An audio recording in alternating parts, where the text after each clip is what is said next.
የኢትዮጵያ ሀገራዊ ምክክር ኮሚሽን ሐምሌ 8 2018 ዓ.ም ለሚያካሂደው ሀገራዊ ጉባኤ ይቀርባሉ የተባሉ ዋናና የተለዩ አጀንዳዎችን ትናንት ምሽት ይፋ አድርጓል። በሀገራዊ ምክክር ጉባኤ ላይ ተለይተው የቀረቡ 8 አጀንዳዎችን የዋና ኮሚሽነር ፕሮፌሰር መስፍን አርአያ በዝርዝር አቅርበዋል። ከተዘረዘሩ ዋና አጀንዳዎች መካከልም በኢፌዴሪ ህገ መንግስት አንቀጽ 39 የራስን እድል በራስ መወሰን የሚለው በዋና አጀንዳነት መቅረቡንም አንስተዋል። የራስን እድል በራስ የመወሰን መብት በቅንፍ ውስጥ 39/1 213 የብሔር ብሔረሰቦች ትርጓሜ አንቀጽ 39/5 ህገ መንግስቱን ማለት ነው።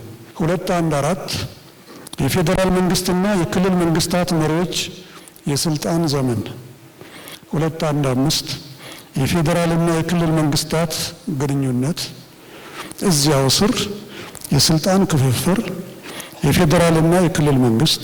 ሌላው በአጀንዳነት ከተካተቱ ጉዳዮች መካከል የፌዴራል ከተሞች ጉዳይ፣ የሃይማኖት ጉዳዮች፣ የተቋማት ግንባታ፣ የህግ የበላይነትና የሰብአዊ መብት ጉዳዮችም ተካተዋል። የፌዴራል ከተሞች አዲስ አበባና ድሬዳዋ 3.1 የአዲስ አበባ ጉዳይ 3.1 የአዲስ አበባ ህጋዊ አቋም እዚያው ስር አዲስ አበባ ከኦሮሚያ ክልል ጋር ያለው ግንኙነት እዚያው ስር አዲስ አበባ ከተማ የበጀት ድርሻ ጉዳይ 3.1 የፌዴራል ዋና ከተማ ጉዳይ 3.1 የአዲስ አበባ ፖሊስና ፍርድ ቤት ጉዳይ 3.1 የአዲስ አበባ ወሰንና የቦታዎች ስያሜዎች 3.1 የአዲስ አበባ ከተማ የሥራ ቋንቋ 3.1 የአዲስ አበባ ከተማ ታሪካዊ ቅርሶች አካታችነት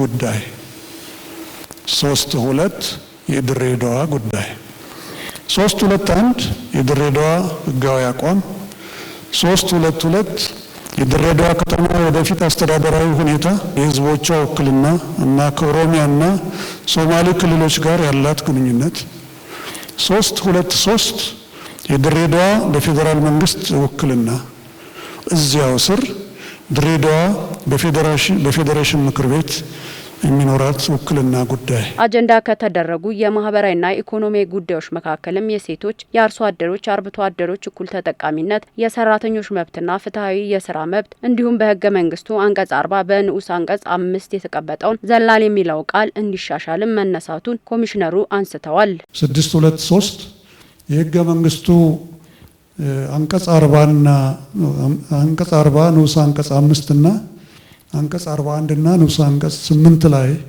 የተጠቀሰውን ዘላን የሚለውን ስያሜ ማስተካከል። 624 ነፃ የገበያ ዕድልና የገበያ ትስስር መፍጠር። በተጨማሪም በሀገራዊ ጉባኤው የሙስናና የመልካም አስተዳደር ስርዓት ግንባታ፣ የሰላም ግንባታ በዋና ጉዳይና በአጀንዳነት የቀረቡ መሆናቸውን ኮሚሽኑ አስታውቋል። የኢትዮጵያ ሀገራዊ ምክክር ኮሚሽን ሐምሌ 8 2018 ዓ.ም በሚያካሂደው ሀገራዊ ጉባኤ ላይ ሁሉም ኢትዮጵያዊና ምሁራን እንዲሁም የፖለቲካ ፓርቲዎች ጭምር ኮሚሽኑ የቆመበት ዓላማ ከግብ እንዲደርስ ሁሉም የበኩሉን እንዲወጣ ጥሪ አቅርበዋል።